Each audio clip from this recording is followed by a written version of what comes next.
que yo me imagino que varios los han escuchado ustedes en sus empresas, ¿no? La matriz I per se, que es muy importante. No sé si recuerdan la clase pasada, hablábamos del sistema de gestión y uno de los componentes principales para el sistema de gestión se mencionó la matriz I per se, ¿no? Entonces, esta matriz I per se es un documento obligatorio que exige la ley 29783. Entonces, también es parte del sistema de gestión de seguridad y salud en el trabajo. Bien, como introducción, nos dice, no siempre podemos evitar que un peligro esté presente en nuestras actividades, pero sí podemos gestionar los riesgos que genera, así podemos actuar con mayor confianza y protegernos no solo de nuestro trabajo, sino también de quienes nos rodean, ¿no? Esa es una introducción para aperturar la matriz I per se, porque en realidad en todo rubro de trabajo siempre van a haber peligros.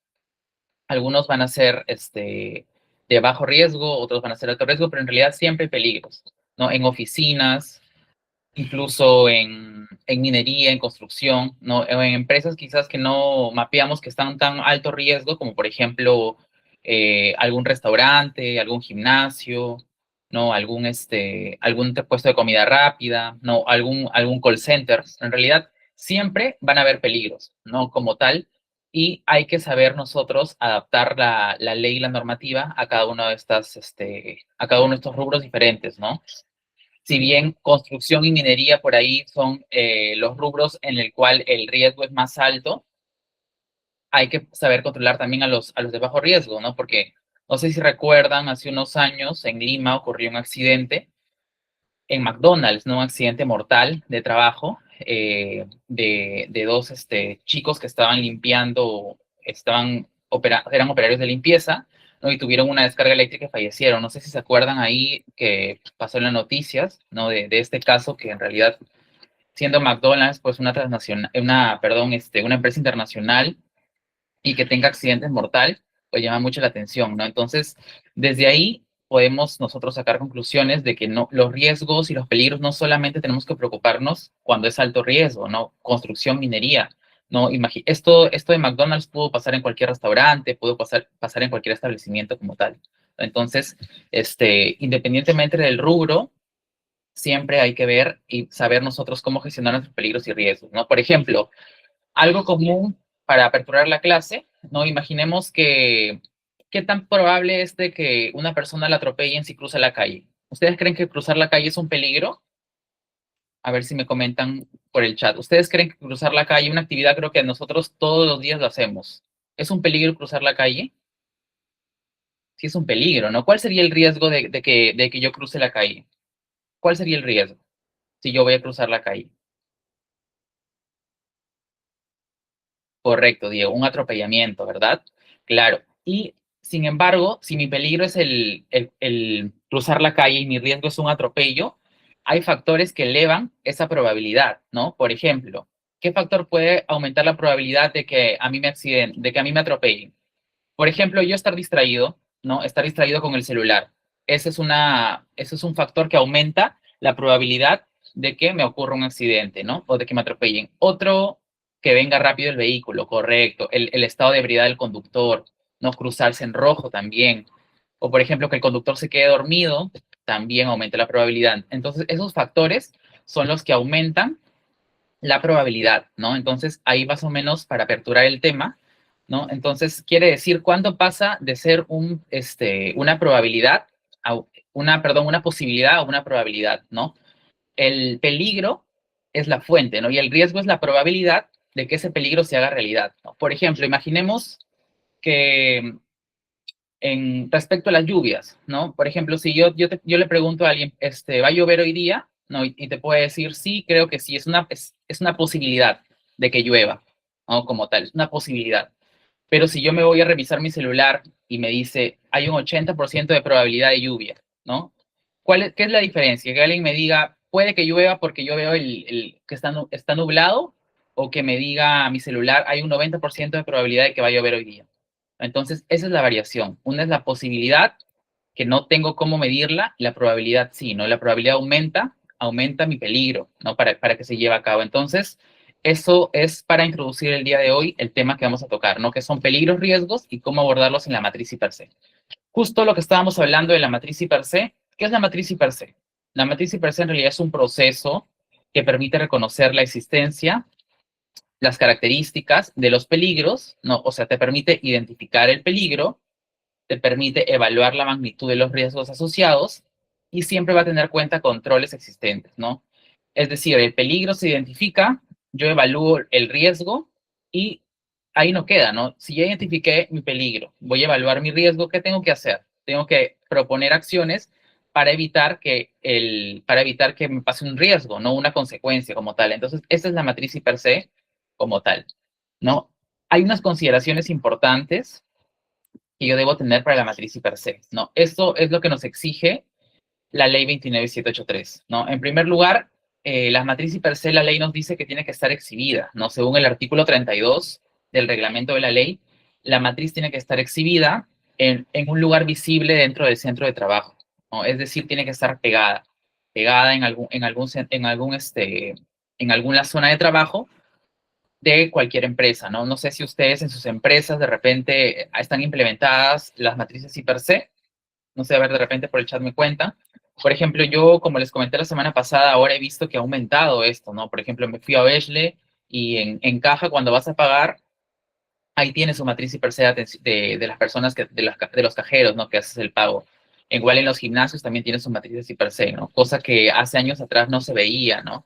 Ahora, de repente por la cantidad de accidentes que está yendo, por la cantidad de multas, en realidad por Sunafil, porque los empresarios tienen más que, vamos a hablar sinceramente, no más de que cumplir con la ley, ellos quieren evitar la multa, como accionarios, como dueños de empresas quieren evitar pérdidas económicas, entonces están implementando más su sistema de gestión, ¿no? Entonces, es obligatorio que esté exhibida, ¿no? Ahora también hay muchas, por la tecnología hay muchas formas, ¿no? De quizás de repente escanea tu QR y mira tu matriz I per se, ¿no? Que puede ser para aplicar en lugares donde tenemos bastantes trabajadores o bastantes puestos de trabajo, ¿no? A ver, de repente me cuentan un poco cómo es que exhiben en sus trabajos las matrices I per se, o de repente no las exhiben, o de repente les puedo yo dar una orientación cómo se debería exhibir, ¿no? Por ejemplo, en mi caso, trabajo en una universidad que tiene más de 2.000 trabajadores, y de esos 2.000, digamos que unos 500, 600 son docentes, ¿no? Porque la universidad brinda servicio de educación, ¿no? Entonces, hemos elaborado una matriz I per se para docente, pero el docente que dicta en una clase, en un aula normal, ¿no? En un aula normal, que va a estar expuesto a qué peligros, de repente a ergonómicos, de repente el tema de la voz, ¿no? De repente algún peligro de iluminación, de baja iluminación, ¿no? De repente algún peligro locativo, ¿no? Como tal.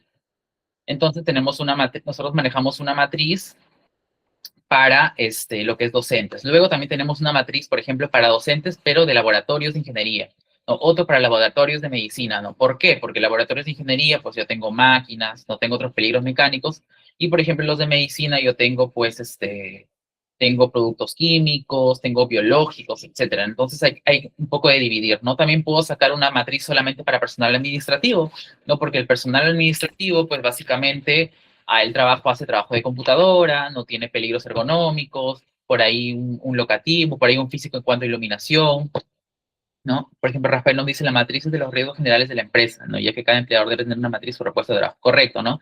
La matriz se tiene que hacer por puesto de trabajo. De repente, si yo tengo 5 asistentes administrativos, ¿puedo hacer una sola matriz? Sí.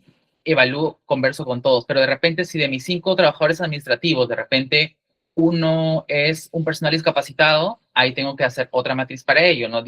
Cambiar, porque ese personal capacitado, de repente, su severidad es más alta, ¿no? La probabilidad, por ejemplo, a que se caiga en un peligro locativo es más alta. Entonces ahí yo tengo que variar. O también tengo que tener un poco de criterio. Nosotros como profesionales SOMA debemos tener un poco de criterio para ello, ¿no? Entonces, sí es importante en las empresas exhiban su matriz I per se, ¿no? De repente, en industrias, es fácil, ¿no? Porque tiene, no sé, un área de ensamblaje, un área de faja transportadora, entonces ahí pone su matriz I per se. Lo que no se ve mucho en oficina y tenemos que cambiar, ¿no? Al menos una sola matriz general de personal administrativo, por ejemplo, ¿no? Cada una debe ser publicada igual, debe estar expuesta a la matriz I per se como tal. Por ejemplo, como les decía, en mi caso, en la universidad, nosotros manejamos una plataforma virtual donde se cuelgan todas las matrices IPER. Lo que sí está es como que un QR en cada escritorio para que escanee el trabajador, ¿no? Porque la norma te pide que esté exhibida y que en un lugar visible, ¿no? Entonces sí o sí tiene que ser tiene que estar exhibida la matriz y per se. Por eso hay que ver las estrategias, si la empresa es muy grande, ¿no? Porque si es una empresa de 20 trabajadores, creo que no va a ser complicado de implementar. Pero imaginemos que es una empresa, como les digo, como la mía, de más de 2.000 trabajadores. Hay que ver la forma de que esté exhibida, ¿no? De repente, como les digo, un QR grande solamente para docentes o un QR grande solo para personal administrativo, ¿no? De repente un almacén, ahí está su matriz de almacén y ahí incluye varios puestos de trabajo, ¿no? Y puedo poner, a unos puede aplicar y otros no.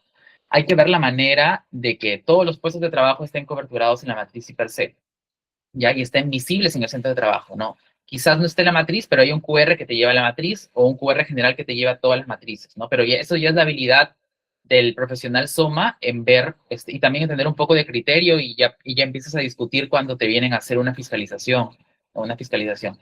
Lo que es diferente, por ejemplo, en obra, ¿no? Cuando es una obra, pues las obras duran un año, no 6 meses, entonces ahí sí es más fácil poner las matrices per se, ¿no? En obra vas con tu mica, la colocas, de repente la obra siempre es cambiante, ¿no?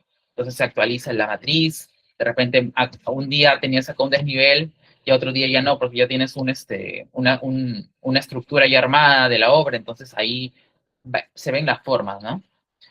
Bien, una vez que ya tenemos el conocimiento de la matriz hiper se exhibe, tiene que estar en el lugar visible en el centro de trabajo, también tenemos que ver, importante, para una empresa de transporte debe tener su matriz, sí, correcto, Marcela. Por ejemplo, yo tenía trabajaba en donde tenía un puesto de trabajo chofer, ¿no? Y el chofer, pues tenía su matriz hiper se, ¿no? ¿Qué peligros tiene el chofer? ¿No? El chofer, pues, tiene el peligro, pues, perdón, los riesgos que tiene, pues, son de choques, ¿no? De atropellos. De repente otro peligro que tiene, por ejemplo, es me recuerdo que mi chofer, hacía trabajos, o sea, del día no, sino en el noche, nocturnos, entonces cambiaba. Entonces sí es importante analizar también, el chofer debe tener su matriz dentro del auto, ¿no? Si hace eso. También trabajo para una universidad en un centro médico también. Ah, mira, Marcela, qué bueno. Sí, yo también trabajo en una universidad y sí, yo también en la universidad tengo un chofer y sí está en su matriz y tiene que estar su matriz y per se en el auto, ¿no? Aparte de las otras, documentos que debe tener el chofer como tal, ¿no? Sí, correcto. En realidad, en cada rubro diferente, minería, construcción, educación, salud, en realidad todo tenemos que hacer la matriz y per se de todos los puestos de trabajo y ya esa habilidad del profesional soma ver cómo hacemos llegar para que esté exhibido, ¿no? La ley simplemente dice que está exhibido, no te da más detalle. Entonces, también ya es poco criterio de nosotros como profesionales SOMA ver cómo vamos a cumplir con ese requisito, ¿no? Como les digo, a través de QRs, de repente a través de tarjetas, ¿no? La ley o el auditor o el fiscalizador no te va a decir si tu matriz está en mica, si está pegada con limpiatipos, si está pegada con cinta, si está bonita, si está fea. No, la cosa es que esté. Entonces, ya de repente, si tienes una empresa que te da bastante presupuesto para que sea en micado, para que sea en A3, o sea, ya cambia, ¿no? Pero en realidad, nosotros tenemos que tratar de cumplir con exhibir eso, ¿no? Yo de repente, ahorita hay que manejar QRs, ¿no? Estamos en una época donde la tecnología ha avanzado, todo es QR, y puede servir mucho también, ¿bien? Entonces, ya que conocemos que la matriz hiper se tiene que exhibir, también hay que actualizarla, ¿no? La ley nos pide que se actualice mínimo una vez al año. Por ejemplo, ¿no? Hoy día estamos 8 de enero, ¿no? Hoy día mi comité aprobó mi matriz hiper el 8 de enero, tengo vigencia hasta el 8 de enero de 2027, ya una vez al año. Pero si las condiciones cambian, también tengo que actualizarlas, ¿no? Por ejemplo, mi trabajador, mi trabajadora ahora es una trabajadora gestante. Sus condiciones de trabajo cambiaron, sí, porque de repente ya no puede subir las escaleras mucho, ya no puede estar expuesta a ruido, porque el médico ocupacional me recomendó que no tenga fatiga, perdón, que no tenga estrés, no, que no esté expuesta a estrés, de repente que no prenda su aire acondicionado, ¿no? Entonces las condiciones cambiaron, entonces ¿qué toca? Actualizar, ¿no? Actualizar de repente, el día de hoy, no sé, Juanita, que es un asistente administrativo, ¿no? Su jefe inmediato le dice, ¿sabes qué? Vamos a modificar el MOB y tú ahora, una vez a la semana, vas a salir al banco a realizar un pago, ¿no? ¿Se actualizó sus condiciones de trabajo? Sí. Por ende, ¿qué sigue? Actualizar su matriz. ¿Por qué? Porque ¿qué pasa si la trabajadora sale a hacer una gestión externa al banco a pagar y la atropellan? Si la fiscalización en la investigación del accidente me piden su matriz, por ningún lado dice que tiene peligros de accidentes fuera o de repente robos también, ¿no? De repente le pueden robar y está por ocasión del trabajo, ¿no? Porque él está haciendo una gestión externa, pero del trabajo, ¿no? Porque su MOF ha cambiado. Si su MOF cambia, entonces también toca actualizar su matriz y per se, ¿no? De repente, cuando esas condiciones cambian, también es necesario actualizar la matriz y per se, ¿no? Y no debemos esperar, digamos, al año, a cumplir el año, porque la condición cambió. Si la condición no cambia, todo sigue igual, sigue haciendo las mismas funciones, de repente no tiene ninguna restricción médica, entonces sí es mínimo una vez al año cambiarla, ¿ya? Si no, no hay problema, ¿no? Pero si hay cambios, sí hay que actualizar la matriz, ¿ok? Luego también se actualiza cuando hay un accidente o daño a la salud, ¿no? De repente, por ejemplo, también he tenido casos de trabajadores que se han accidentado, pero no ha sido un accidente de trabajo, perdón, sino ha sido un accidente común. Tuve un trabajador que se accidentó en moto, por su cuenta, y cuando regresó, el trabajador ya no podía hacer, el trabajador era un trabajador de seguridad patrimonial, ¿no? Y ya no podía hacer sus rondas, no podía caminar mucho porque el médico le había hecho una restricción, más o menos por 6 meses, no tenía que caminar, sino tenía que hacer un trabajo administrativo. Entonces, ¿sus condiciones de trabajo cambiaron? Sí, no se actualizó su matriz, se le puso como restricción que ya no puede hacer inspección, entonces el riesgo se volvió intolerable, ¿no? Ahí, como medida de control, sería restricción de hacer inspecciones. Entonces la matriz cambia, ¿no? Hay que actualizarla cuando suceden esas cosas, ¿no? También, para hacer la matriz y per se, es una consideración importante de la matriz y per se hacer un seguimiento, ¿no? Un seguimiento de la salud de los trabajadores y también de las condiciones de trabajo también, ¿no? Porque muchas veces, aparecen condiciones subestándar, ¿no? Sobre todo en construcción. No sé quiénes trabajan en construcción por acá, pero sabemos que en construcción siempre salen condiciones subestándar, en minería también. Entonces, si aparece una nueva condición, hay que actualizar la matriz, ¿no? También aparece el tema de la matriz como lo comenté, cuando hay accidentes, ¿no? Por ejemplo, imaginemos que yo también les cuento que tuve un caso de un accidente, una caída a nivel porque una asistente de ventas se cayó, o sea, estaba distraída con el celular y había una manguera de un jardinero que estaba regando y le había puesto la manguera en el pase peatonal. Entonces la trabajadora, al ir con el celular distraída y al tener un obstáculo que era la manguera, se cayó, ¿no? Tropieza y se cae, tuvo una caída a nivel. ¿No? Entonces, cuando yo voy a hacer la investigación del accidente, no había considerado ese peligro como tal, o sea, no había considerado el tema de la distracción con el celular específicamente, ¿no? Entonces tocó actualizar su matriz, ¿no? Actualicé la matriz de todos mis trabajadores, porque como yo tengo muchos trabajadores administrativos y ahora la gente para bastante con el celular y tenía un índice elevado de caídas, entonces mejor actualicé todas mis matrices y fui más específico ya, ¿no? Ya puse, como peligros, obstáculos, entre paréntesis, manguera, de repente puse como medida de control evitar estar distraído con el celular, evitar cuando bajas las escaleras estar conversando con tu compañero. Entonces, cuando ya hay accidentes, también se puede actualizar la matriz para hacer específicamente, poner controles o también actualizar tus peligros, ¿no? Entonces, siempre eso sirve como mejora también, ¿no? Respecto a prevención, siempre tenemos que poner medidas de control seguras y también medidas de control realistas, ¿no? Porque también vemos muchos casos que en las matrices sí per se, por ejemplo, ¿no? Le pongo como medida de control para el riesgo, para el peligro ergonómico, una capacitación en ergonomía. Esa es mi medida de control. Y cuando viene el auditor y me dice, a ver, tu capacitación en ergonomía, no la he hecho. Entonces, ¿cómo pones tú en tu hiper que vas a hacer cuando en realidad no la vas a hacer?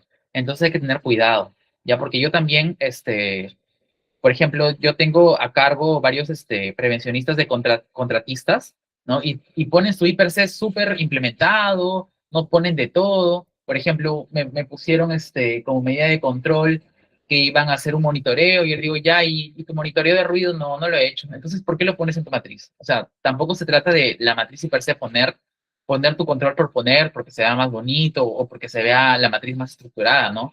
La matriz hay que adecuarla a la realidad de la empresa. Si tu empresa no tiene presupuesto para hacerte un monitoreo, pues no coloques como control que va a ser un monitoreo. Si la empresa, no sé, de repente solamente por señalización te va a dar conos, entonces hay que poner conos, no, no vas a poner letreros, no sé, cinta, malla. Entonces hay que tener un poco de, en realidad, la matriz es un documento legal y sobre todo va a saltar más importancia cuando ocurre un accidente de trabajo. Entonces hay que tratar de ver bien qué vamos a colocar nosotros como prevencionistas, ¿no? Dice, ¿y se puede modificar la matriz si tu perfil de puesto de trabajo es otro? Sí, claro, o sea, si cambia, también se tiene que actualizar la matriz. O sea, si cambia la función, imaginemos que, no sé, también me ha pasado, ¿no? El puesto era auxiliar administrativo, ¿ya? Y ahora se llamaba asistente administrativo. Entonces yo recuerdo haberme reunido con la de recursos humanos y le digo, ¿hay alguna diferencia? ¿Va a ser algo diferente? No, simplemente es un cambio de nombre. Cuando es un cambio de nombre, la matriz se puede actualizar por un tema, también hay que tener un poco de criterio. Si todavía te falta un año, por ejemplo, nos falta 8 meses para renovar la matriz, mejor actualizamos la matriz y per se, ¿no? Por el nombre. Pero si ya nos falta un mes, que ya vence nuestra matriz y en un mes se va a pasar a aprobación del comité, entonces ya no es necesario aprobarla, ¿no? Espero el mes y ahí la apruebo. ¿Por qué? Porque las condiciones de trabajo son las mismas, ¿no?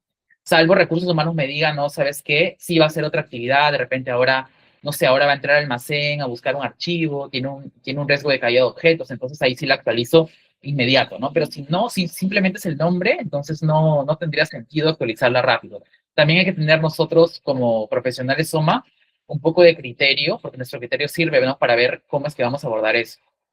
Bien, consideraciones importantes sobre la matriz y per se. Como les digo, hay que tener mapeadas las actividades rutinarias y las no rutinarias. No creo que de esto conversamos la clase pasada. Las rutinarias son las que hago todos los días. Por ejemplo, si mi puesto es supervisor de obra, yo todos los días voy a ir a obra, entonces tiene que estar esa actividad en la matriz. Alguna no rutinaria, de repente me dicen, usted como supervisor de obra, algunas veces va a tener que subir a los andamios a checar cómo va la obra en altura. Entonces sería una no rutinaria, ¿no? Porque de repente es esporádicamente, o de repente a alguna de ustedes, alguna trabajadora dice, usted una vez al mes va a salir, de repente es una trabajadora social, una vez al mes va a ir a hacer una visita domiciliaria a su trabajador. También sería una actividad no rutinaria porque no la haces todos los días, simplemente una vez al mes. Entonces, las no rutinarias también hay que tenerlas mapeadas, porque al final son actividades y son parte de tus funciones de trabajo, ¿no? Y también recuerdo que les dije de las de emergencia, ¿no? Poner sismos, poner el tema de el desastre natural más importante de su ciudad. Por ejemplo, en mi ciudad, que es Chiclayo, son lluvias. Sismo hay que ponerlo, creo que yo, en todas las matrices, ¿no? De repente, si están en un puerto, hay que poner, no sé, tsunami. Si estamos en la sierra, poner, no sé, huaicos, ¿no? Erupción volcánica, etcétera, ¿no? También es importante poner eso, ¿no? Las condiciones de trabajo, ¿no? Y la susceptibilidad a factores de riesgo, ¿no? Hay que hacer un seguimiento de los resultados de los monitoreos también, ¿no? Los monitoreos como tal es obligatorio por ley realizarlos. Entonces, si nosotros realizamos un monitoreo, y el monitoreo te dice el área de logística ha salido baja su nivel de iluminación, entonces en su matriz de todos los de logística tiene que aparecer como peligro físico, iluminación, exposición a bajos niveles de iluminación. ¿No? Porque imaginemos, si yo hice mi monitoreo y no hice nada para mitigar, entonces, ¿cuál es la gracia de hacer el monitoreo? ¿Solamente por cumplir? No, no, el monitoreo yo lo hago porque quiero identificar qué está fallando, ¿no? Los monitoreos se hacen, pues, de iluminación, los monitoreos se hacen de repente biológicos, si la empresa tiene bebederos, por ejemplo, en mi empresa tiene bebederos, hacemos un monitoreo biológico para ver cómo es el agua de los bebederos. Podemos hacer monitoreo de ruido, ¿no? De repente, si en un área donde hay bastante ruido, supera los 85 decibeles, hay que poner eso en la matriz y per se, ¿no? Como tal, exposición a ruido mayor de 85 decibeles, ¿no?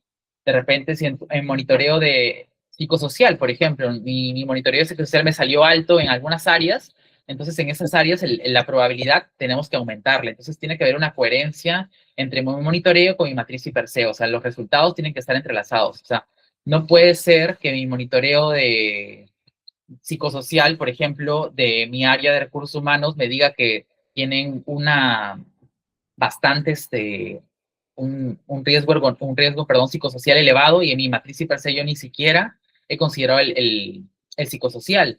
O de repente si tengo 4 casos de hostigamiento sexual laboral en un área, ¿no? En un área de trabajo y en esa área no está eso en la matriz per se, es como una incongruencia, ¿no? Entonces, todo lo que tenga monitoreo tiene que estar plasmado en mi matriz per se, ¿correcto? También es importante que esté todo lo que son las investigaciones de accidentes y enfermedades ocupacionales, ¿no? Si de repente en un accidente de trabajo no tenía contemplado un peligro y de repente hubo una caída, entonces tengo que utilizar eso en la matriz per se, ¿no? Ya como peligro, no sé, un desnivel como tal, o un tablero eléctrico. Entonces, el resultado de las investigaciones de los accidentes de trabajo, los planes de acción y los peligros o la causa raíz que te llevó al accidente, si es trascendental para la empresa, se tiene que colocar también en la matriz per se, ¿no? Datos estadísticos también, ¿no? Entonces, la matriz per se, como lo dijo uno de sus compañeros por el chat, se elabora por cada puesto de trabajo, es elaborada por una persona competente también, ¿no? Por eso, en la mayoría de empresas existe un área SOMA, o un área SCO, o como se quiera denominar.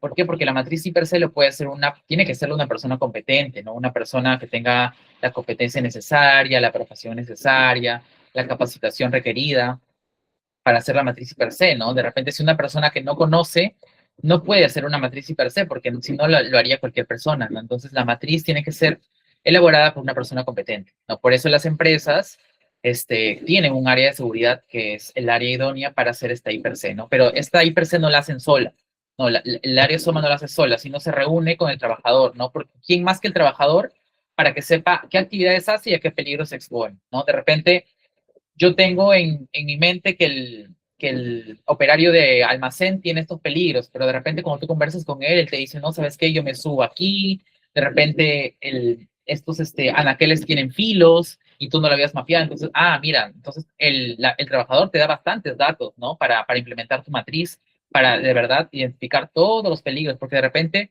imaginemos en empresas grandes, de repente uno como seguridad no sabe ni siquiera que su trabajador hacía eso, ¿no? O de repente mi trabajador dice, no, yo todos los viernes salgo a comprar a la ferretería porque así me ordena mi jefe. Entonces, imaginemos, ¿no? Sale a comprar a la ferretería, entonces yo ya tengo que mapear para ese puesto como un peligro, no sé, puede ser robos o puede ser accidente de tránsito, porque ya está saliendo. Entonces, ¿quién más que mi trabajador para que sepa qué actividades hace, ¿no? Por eso es importante que el área SOMA se reúna con los trabajadores para conversar, elaborar su matriz per se, ¿ya? Para elaborar su matriz per se. Ahora también muchas empresas lo hacen a través de encuestas, ¿no? Por ejemplo, les cuento yo, en mi caso ahorita, estoy por actualizar la matriz per se y estamos implementando encuestas. ¿Por qué? Porque como les conté, tengo un número elevado de trabajadores, ¿no? Imagínense reunirme con 2,000 trabajadores, ¿no? O sea, va a ser un poco imposible. Entonces, ayuda de la tecnología, ¿no? He elaborado una encuesta, la cual sale por correo, se difunde y ya todos los trabajadores van llenando. Tienen que poner su nombre, su puesto de trabajo. Y si ya analizando los resultados hay alguna duda, de repente que yo considere como supervisor de seguridad, entonces ya tengo el contacto del trabajador, lo llamo y le pregunto, de repente planteo una reunión, ¿no? Pero sí es importante que todos los trabajadores tengan que conocer la matriz per se, ¿no? Y tengan que hacerla con el área SOMA. Bien, también tenemos tipos de matrices per se. La ley 29783, que es la ley de seguridad y salud en el trabajo, no te especifica que hay tipos de matrices per se. En realidad, en la ley simplemente te dice que tienes que hacer tu matriz per se y es única. Sin embargo, en algunos reglamentos de construcción y minería sí te especifican 3 tipos de I per se. No sé si hay alguno de acá de construcción o minería, pero yo que también he trabajado en construcción, en construcción te piden a veces 3 tipos de matriz I per se o te indica, ¿no? La matriz I per se línea base, ¿no? Como su mismo nombre lo dice, es la base de todo, ¿no? Es una evaluación inicial de peligros y riesgos, ¿no? ¿Cuándo se aplica? Antes de iniciar o implementar el sistema de gestión, ¿no? Imaginemos antes de la obra, yo tengo mi per se línea base, ¿no? La matriz per se específica es una evaluación para trabajos no rutinarios o de alto riesgo. Por ejemplo, que durante la obra hay un área, una empresa que va a venir a hacer soldadura por 2 semanas. Entonces yo le pido un IPRC específico para su trabajo que va a ser soldadura. O de repente una empresa va a venir a hacer encofrado, nada más unas 3 semanas. Le pido su matriz IPRC específica para esa actividad encofrado. Entonces siempre es para una actividad especial. De repente en mi empresa, ya no construcción, sino tengo mi empresa que van a hacer un día nada más un mantenimiento en mi subestación eléctrica. Solamente es una noche, entonces yo le pido su IPC específico de esa actividad, ¿no? Entonces se aplica cuando se va a hacer una tarea específica o especial. El IPC continuo es una evaluación diaria y permanente en los riesgos. Esto comúnmente se ve en lo que es minería, ¿no? En empresas como tal industriales no tanto. Bien, entonces acá hay un cuadro en el cual me ubica más o menos lo que es construcción y minería, ¿no? Y per se línea base, en construcción no aparece con ese término, pero siempre se hace una evaluación inicial, ¿no? No aparece con el nombre en el línea base en la normativa G050, pero siempre se hace, ¿no? En cambio, en minería sí son específicos con I per se línea base, ¿no? Aparece y se define. El específico está implícito en lo que es construcción y en minería también aparece, ¿no?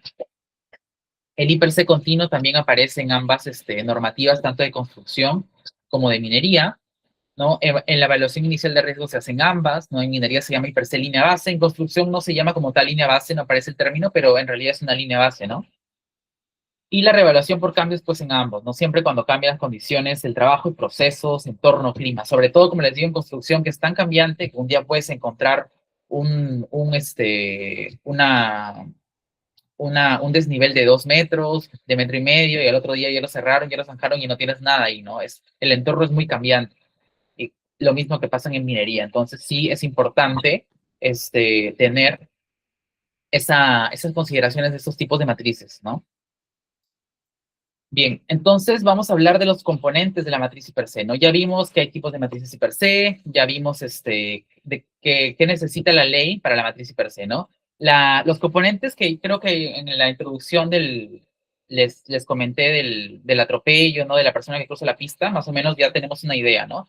El primer componente es la identificación de peligro, ¿no? El peligro se identifica, ¿no? Es un proceso mediante el cual se localiza y se reconoce el peligro que existe, ¿no? Y un peligro se define sus características. Entonces, ¿qué es peligro? ¿No? Peligro es fuente, situación, o puede ser un acto también personal, que tiene todo el potencial para causarme un daño humano, un deterioro de la salud, ¿no? O una lesión. Tiene la capacidad de causar daño, ¿no? Pero no garantiza que ocurra, ¿no? Entonces, es la fuente, la situación, el acto, ¿no? Fuente, como dice, como pueden ver en la imagen, ¿no? Un peligro puede ser un acto inseguro, ¿no? Del trabajador, por ejemplo, tocando un tablero energizado. Un peligro puede ser una condición peligrosa, un peligro puede ser un piso mojado, un peligro puede ser una zanja, un peligro puede ser, por ejemplo, lo que les conté de la manguera, una manguera en un pase peatonal, un obstáculo en el pase peatonal puede ser un peligro, ¿no? De repente, por el chat me pueden comentar qué peligros ustedes han identificado en su trabajo. De repente, otro peligro, el desorden es un peligro, ¿no? Un producto químico es un peligro, ¿no? La acumulación de residuos es un peligro como tal. Entonces, el peligro es toda fuente, situación o acto que tiene potencial para causarme un daño, una lesión, ¿no? O un deterioro de la salud. Eso como tal es un peligro. Bien. Pero el peligro tiene sus tipos, ¿no? Por ejemplo, el tipo de peligro mecánico, los tipos de peligro mecánico son todos los cuales me pueden haber atrapamientos, ¿no? Atrapamientos o cortes de mano. Por ejemplo, en todos los peligros mecánicos que hay, sobre todo hay en construcción, la moladora, el rotomartillo, el taladro, las cortadoras, todos esos, todo lo que son máquinas como tal que puede generar un atrapamiento, un corte, son peligros mecánicos, ¿no? Todas esas máquinas son peligros mecánicos como tal. Todas esas máquinas que de repente ustedes me pueden comentar en sus empresas qué tipos de peligros mecánicos han identificado. Bien, los eléctricos, pues su mismo nombre lo dice, creo que es fácil identificar un tipo de peligro eléctrico, todo lo que tiene una energía eléctrica como tal. Cables energizados, tableros eléctricos, subestaciones eléctricas, cables de media tensión, todo lo que tenga energía eléctrica como tal es un tipo de peligro eléctrico, ¿no? Los tipos de productos, perdón, de peligros químicos son todo lo que es manipulación de químicos, grasas, aceites, ¿no? Estos peligros lo vemos bastante en lo que son los laboratorios, ¿no? E incluso un peligro químico puede ser en todo creo que en todas las empresas hay personal de limpieza, ¿no? Y el personal de limpieza como tal tiene productos químicos para desinfectar, ¿no? Tiene atrapapolvo, tiene alcohol, tiene POE, todo lo que tenga es producto químico como tal, ¿no? Entonces ahí hay un ejemplo claro de lo que son productos químicos, ¿no? Y también pueden haber en laboratorios. Los peligros psicosociales, que yo creo que se han aumentado o ya las empresas lo están tomando más serio después de la pandemia, son psicosociales, ¿no? Son todo lo que es el hostigamiento, la demanda excesiva de trabajo, los trabajos nocturnos, la presión, ¿no? Todo eso engloba a los peligros psicosociales como tal, ¿no? La demanda de trabajo, de repente algún tema todo lo que va a desencadenar estrés laboral como tal es un peligro psicosocial, ¿no? El hostigamiento sexual laboral, el hostigamiento laboral, ¿no? Todo ello, la carga de trabajo, de repente, tener mucho conflicto con tus jefes también es un peligro psicosocial, el cual debe ser analizado, yo creo, porque ahora, hoy en día, yo he percibido que los peligros psicosociales en los trabajadores están aumentando, ¿no? No sé, de repente ustedes me comentan, pero están aumentando los peligros psicosociales cuando antes de pandemia creo que no eran muy tomados en cuenta el día de hoy, ¿no? Perdón, antes no eran muy tomados en cuenta, en cambio el día de hoy yo creo que las empresas están tomando más conciencia de los peligros psicosociales, de repente están mejorando los horarios de trabajo, ¿no? Sobre todo en construcción a veces, que es muy pesado porque también he trabajado, tienes que trabajar desde las 7 de la mañana, de repente ya extendido, hay presión de entregar la obra, trabajas hasta las 10 11 de la noche y el otro día tienes que volver a entrar a las 7 de la mañana, no respetas feriados para tratar de cumplir la obra y se vuelve también una carga para el trabajador. Entonces esos peligros psicosociales también que tenemos en cuenta, ¿no? Los biológicos, pues aparecen todo lo que son virus, bacterias, es muy común en los hospitales, el personal que trabaja en los hospitales, el personal que trabaja en los laboratorios. Correcto, Marcelo, no, hay un incremento ahora de casos en la salud mental, ¿no? Por ejemplo, recientemente, no, el año pasado o hace 2 años, en la ciudad de Chiclayo, donde yo vivo, hubo un médico, el cual se suicidó, ¿no? Como tal, ¿no? Y fue por un tema también de salud mental, ¿no? Entonces, hay que tener en cuenta bastante esto, porque yo creo que es muy importante hacer siempre monitoreos psicosociales a nuestros trabajadores, ¿no? Porque como lo dice Marcela, hay un incremento de casos en salud mental serio, yo creo, después de la pandemia. Entonces, no hay que tomar a la ligera este tema. Los peligros psicosociales también pueden afectar al trabajador y al desempeño laboral también, ¿no? Los biológicos, pues, son, como les digo, todos los virus, bacterias, ¿no? Ojo que el COVID-19 era un peligro de trabajo, pero solamente para el personal de salud, no para el personal, por ejemplo, para un personal administrativo que no trabaja en un hospital, no sería un peligro, porque para él es digamos, una enfermedad común, pero para el que trabaja en un hospital, sí, como tal, es biológico, es un peligro biológico de trabajo, ¿correcto? Los locativos, ¿no? Su mismo nombre lo dice, son todo lo que está a nuestro alrededor, piso mojado, desniveles, de repente tenemos baches, tenemos cisternas, tenemos tapas de buzones, ¿no? Todo ello, por ejemplo, en mi organización, en mi empresa, tengo de repente a veces algunos buzones que están las tapas elevadas, ¿no? Esos son peligros locativos, ¿no? De repente tengo un desnivel, ¿no? Tengo una escalera en mal estado, escalera hablo de las que tienen pasamanos, ¿no? Esos son peligros locativos como tal. Los ergonómicos, yo creo, pues que tienen todo lo que se hace en trabajos administrativos como tal, pero para que sea ergonómico tiene que haber una exposición prolongada. No porque yo me siente una hora ya voy a tener un peligro ergonómico, no, pero si yo hago todos los días 8 horas, estoy sentado, entonces la exposición a ese peligro ergonómico va a ser más elevada, ¿no? Entonces también ahí estamos hablando yo creo que todos, la mayoría de trabajos, tenemos esos peligros ergonómicos porque todos en algún momento estamos gran cantidad de horas sentadas en una silla de oficina, ¿no? Entonces por eso es importante que la silla sea ergonómica, no tener mi cojín lumbar, ¿no? Y ver todos los temas ergonómicos ahí, ¿no? Quizás si estamos en obra, no puedo estar sentado, pero de repente hago un movimiento repetitivo y también es un peligro ergonómico, ¿no? Y los tipos de peligros físicos, ya acá aparece todo lo que es iluminación, ruido, vibración, ¿no? Todo lo de todos estos son los peligros físicos, ¿no? Los peligros, hay algunos peligros que pueden producir accidentes, como son los locativos, los mecánicos, los eléctricos, los químicos, ¿no? Sin embargo, hay otros que pueden producir enfermedades profesionales, ¿no? Como por ejemplo los físicos y los ergonómicos, ¿no?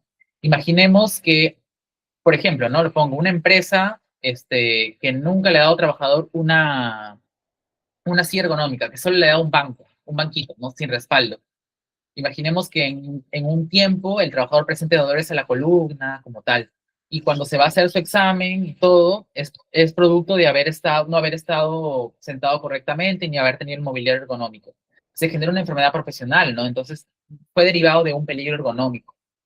Y pues los accidentes que pueden generar un accidente, pues son los locativos, ¿no? Si yo tengo un desnivel en mi trabajo y me tropiezo ahí, caigo y de repente me fracturo la mano, este peligro me origina un accidente como tal, ¿no? Entonces, ese tipo de peligros.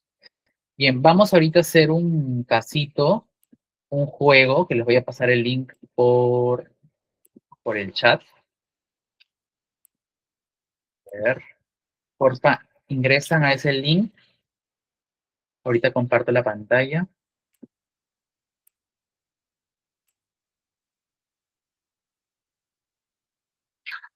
A ver, dame un segundo, por favor.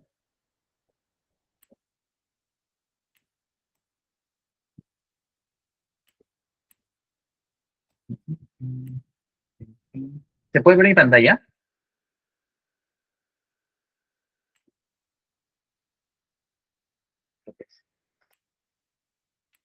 Mira, me voy a compartir de nuevo. Por favor.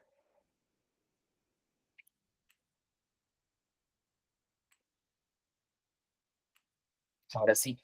A ver, van entrando al link y ponen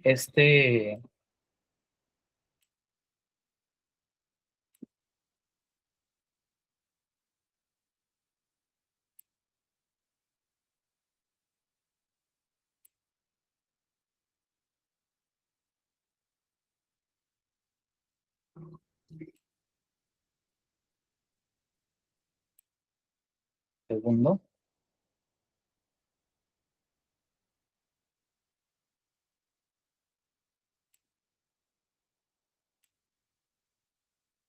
A ver, dame un segundo, por favor. Rapidito hago esto.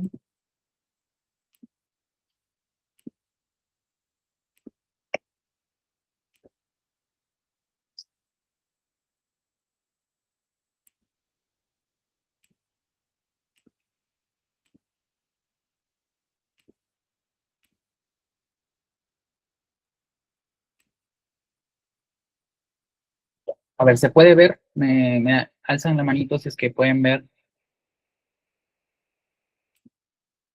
Creo que sí. Sí, ¿verdad? Entraron al link.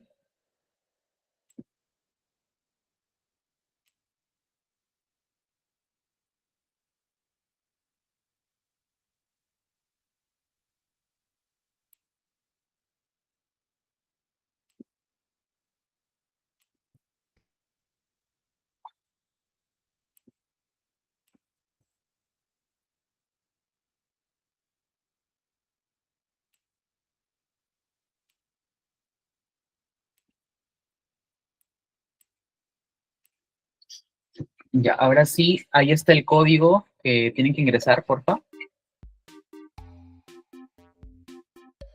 Ingresan el código en el link, ese código 942-7730.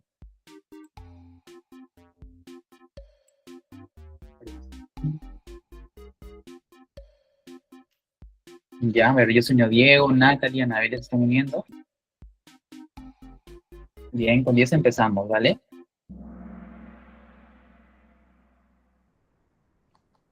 A ver, tipos de peligros.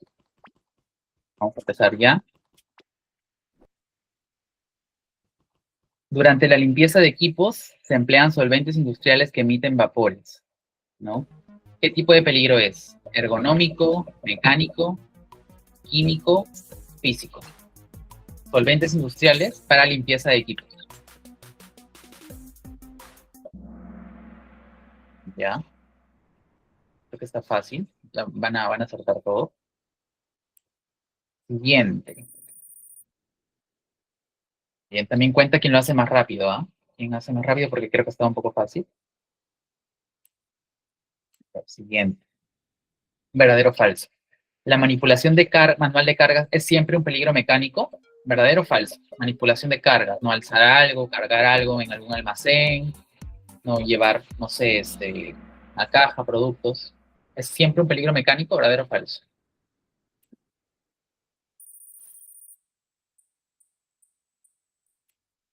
Bien. A ver, la penúltima. ¿La falta de orden y limpieza en el área de trabajo es un peligro locativo? A ver qué dicen. Locativo, recuerdan que les expliqué locativo, que siempre es algo propio del ambiente. ¿La falta de orden y limpieza es un peligro locativo? ¿Verdadero o falso? Bien, creo que casi respondieron todos. Bueno, así vamos el marcador. Nayeli, Pancho, Natalie y yo. Vamos con la última pregunta, muchachos. A ver.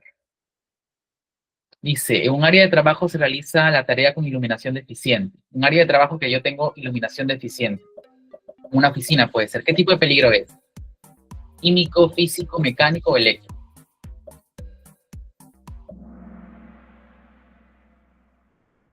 El peligro era iluminación deficiente.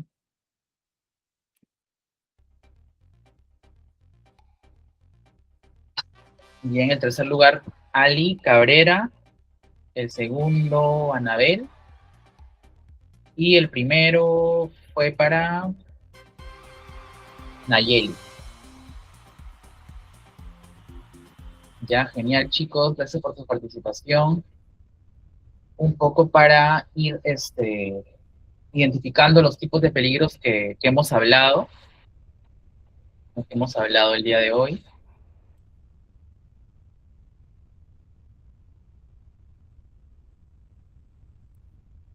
Ahora, ¿me confirman si ya pueden ver mis diapos, por favor? Creo que sí. Bien. Sí, correcto. Bien, chicos, gracias por su participación. ¿No? Eso ha sido un poco para poder participar y poder pensar en qué tipos de peligros hay, ¿no? Y una vez que ya hemos identificado peligros y hemos identificado también el tipo de peligros, como ustedes lo han hecho en ese jueguito que hemos practicado, no, yo tengo el peligro identificado. ¿Qué más sigue? Tengo que evaluarlo, ¿no? Si ya lo identifiqué, ya sé qué tipo de peligro es, ahora corresponde evaluar el peligro, ¿no? Esa evaluación de peligro no permite valorar el nivel y el grado de los mismos como tal, ¿no? Entonces, si yo tengo evaluación de peligro, tengo que conocer qué es el riesgo. Si el peligro es la fuente, la situación, ¿no? El acto, el riesgo es la probabilidad de que ese peligro se materialice y se haga realidad, le haga un daño a las personas, ¿no? Por ejemplo, si el peligro que había ahí, ¿no? Que en el ejemplo anterior mostró, si tengo poca iluminación como peligro, ¿cuál es mi riesgo? Si tengo poca iluminación. Puede ser dolor de cabeza, ¿no? La baja iluminación me puede dar dolor de cabeza, ¿no? La baja iluminación, ¿qué más me puede hacer? La baja iluminación. Puede que ardan mis vistas, ¿no? De repente me puede dar un disconfort visual, etcétera, ¿no? Si mi peligro es piso mojado, ¿qué me puede pasar si yo tengo un piso mojado y voy caminando por el área? ¿Cuál sería mi riesgo de piso mojado? Si yo estoy caminando por ahí o voy corriendo. Piso mojado, mi riesgo sería una caída, ¿no? Una caída a nivel como tal. Si mi peligro es un tablero eléctrico que está expuesto, ¿cuál es mi riesgo? Una electrocución. Entonces, como tal, si el peligro es la fuente, el riesgo ya es la probabilidad de que ese peligro se materialice, se haga realidad. ¿Bien? Entonces, como les decía, ¿no? El peligro es la fuente, el riesgo es la probabilidad, ¿no? Por ejemplo, el peligro, la persona distraída. ¿Cuál sería el riesgo? ¿No? Yo por estar distraído con el celular bajando una escalera, ahí sí me puedo caer, ¿no? Me puedo caer por las escaleras, puede haber una caída de desnivel como tal. Entonces, esa es la diferencia entre peligro y riesgo. El peligro es la fuente, la situación, el acto, y el riesgo ya es la probabilidad de que eso se haga realidad y convierta en un daño como tal, ¿no? Entonces, acá también tenemos otros casos para poder identificar cuál es peligro y cuál es riesgo, que me gustaría que participe con el chat, por el chat, así como lo vienen haciendo, ¿no? Por ejemplo, partes móviles expuestas en una máquina. ¿Peligro o riesgo? Las partes móviles expuestas. O sea, yo estoy por mi planta industrial y tengo por ahí un área que tiene partes móviles, ¿no? Imaginemos de una maquinaria, de repente tengo un disco que está sin guarda, que está expuesto. ¿Qué es? ¿Peligro o riesgo? La parte móvil de una maquinaria. ¿Qué sería? ¿Peligro o riesgo? Una parte móvil. Es una máquina, recuerden, una máquina que está expuesta, de repente tiene una válvula rotativa, tiene unos aros que giran y pueden cortar. ¿Cuál es que esa máquina, esa parte expuesta es un peligro o es un riesgo? ¿Qué dicen? Peligro, claro, peligro, correcto. Es peligro. ¿Por qué? Porque es la fuente, ¿no? La fuente es la fuente es la máquina. La máquina siempre va a ser el peligro, ¿no? Por ejemplo, el siguiente ejemplo, exposición a vapores solventes durante la limpieza. ¿cuál sería? Peligro o riesgo. Los vapores, exposición a vapores. También peligro, correcto, correcto. La exposición a vapores, los vapores como tal, que peligro, ¿no? Pero ya, ¿qué pasa si el ejemplo dice probabilidad de amputación de un dedo? ¿Por qué? Porque hay la probabilidad de amputación, ¿no? ¿Ahí qué sería? El riesgo. Porque ¿qué dijimos que el riesgo es la probabilidad de que suceda, ¿no? Acá ya está ejemplificando que va a haber una amputación de dedo. Por ejemplo, el peligro es la parte la materia expuesta y el riesgo es la probabilidad de amputación como tal, ¿no? Por ejemplo, alta probabilidad de intoxicación de vapores químicos. Sería peligro o riesgo. Riesgo, ¿no? Porque ya está hablando de una intoxicación. Mi peligro era el vapor y mi riesgo ya que yo me intoxique, ¿no? Por ejemplo, piso mojado, como yo les digo, eso facilita también. Piso mojado es peligro, ¿no? Piso mojado sería peligro. Su riesgo sería la posibilidad, la probabilidad de tener resbalar y al final tener una consecuencia, un esguince como tal, ¿no? Entonces ya explicado bien los peligros y los riesgos. Bien, entonces ya tengo la evaluación de peligro como tal es un proceso sistemático, ¿no? Mediante el cual ya identifiqué mi peligro, presento una actividad, analizo la probabilidad de que esos peligros me pueden generar un daño, determino las posibles consecuencias, ¿no? Y tengo que establecer al último una medida de control, ¿no? El riesgo, ¿cómo lo voy a valorar? Siempre va a ser la probabilidad por la severidad, ¿no? En la matriz Iperset se va a dar de esa manera. En la normativa como tal aparece esta tablita que pueden ver acá ustedes, que es respecto a la probabilidad, ¿no? Hay muchas maneras, sin embargo, esta es la más básica. Establecer 1, probabilidad baja, 2, probabilidad media y 3, probabilidad alta, ¿no? Recuerdan que yo les comenté al inicio, por ejemplo, que la persona está cruzando la calle, que aumenta la probabilidad de que lo atropellen, ustedes mismos me dijeron, ¿no? Que esté en estado de ebriedad, que esté distraído, que se quede dormido, que el semáforo esté malogrado, eso aumenta la probabilidad, ¿no? Entonces, aquí la norma, la ley, nos da un estándar para ver cómo voy a yo ponderar mi probabilidad, ¿no? Me dice que si la probabilidad es baja, yo le voy a puntuar 1. Si es baja, la exposición al peligro va a ser ocasionalmente, el daño va a ocurrir raras veces, ¿no? El daño va a ocurrir bajo determinadas circunstancias, ¿no?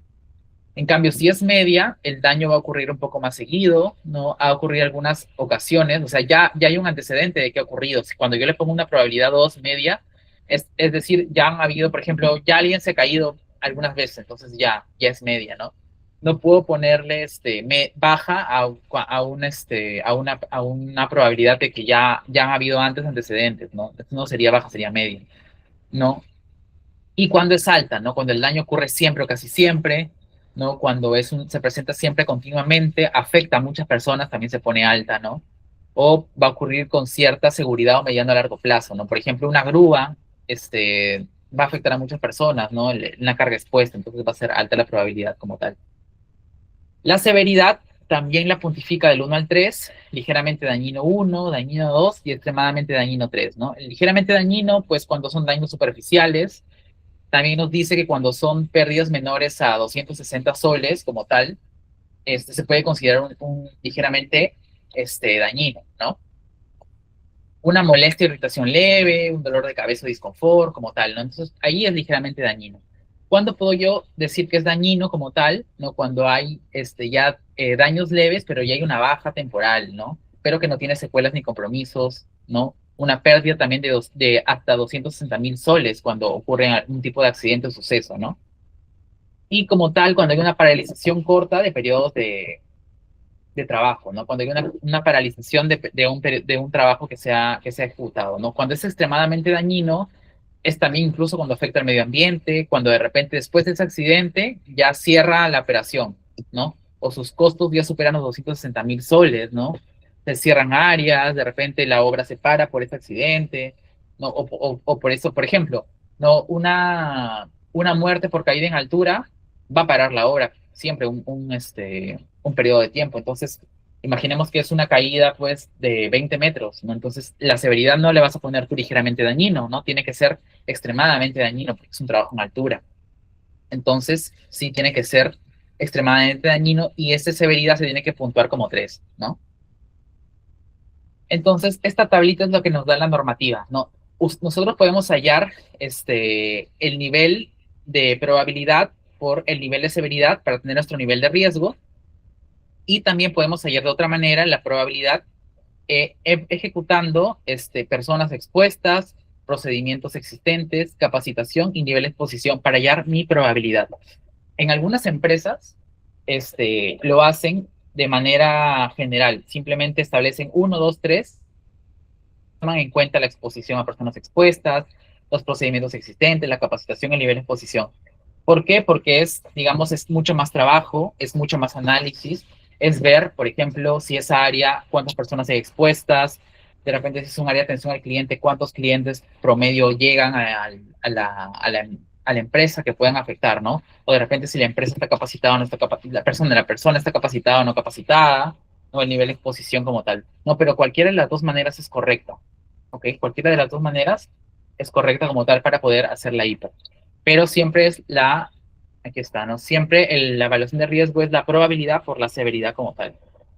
Bien, entonces, el peligro se identifica, ¿no? El peligro siempre se identifica, ustedes ya saben, tenemos conocimiento cómo identificar el peligro, el riesgo se evalúa. Entonces, ya tenemos el peligro identificado, ya tenemos el riesgo evaluado. ¿Qué es lo que sigue? ¿No? Si yo tengo ya el peligro identificado y el riesgo evaluado, sigue establecer medidas de control, ¿no? Sigue establecer una control a ese riesgo, ¿no? Para que ese riesgo no se me escape, para que ese riesgo no crezca o para que no se convierta en un accidente, ¿no? Entonces, tengo que yo tener o proponer medidas de control, ¿no? Entonces, son implementación de medidas correctivas, ¿no? Medidas que están orientadas a asegurar el cumplimiento efectivo, y siempre esas medidas tienen que estar sujetas a evaluación periódica de eficacia y mejora continua, ¿no?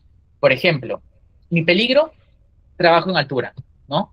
Riesgo de trabajo en altura, ¿cuál es? El riesgo de trabajo en altura, ¿cuál sería? Si mi peligro es trabajo en altura, ¿cuál sería mi riesgo?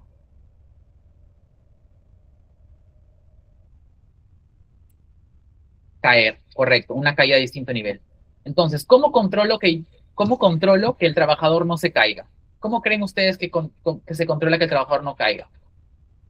Por ejemplo, claro, el uso de arnés puede ser, ¿no? O de repente inspección de andamios, puede ser que mi andamio esté arriostrado cada 2 cuerpos, ¿no?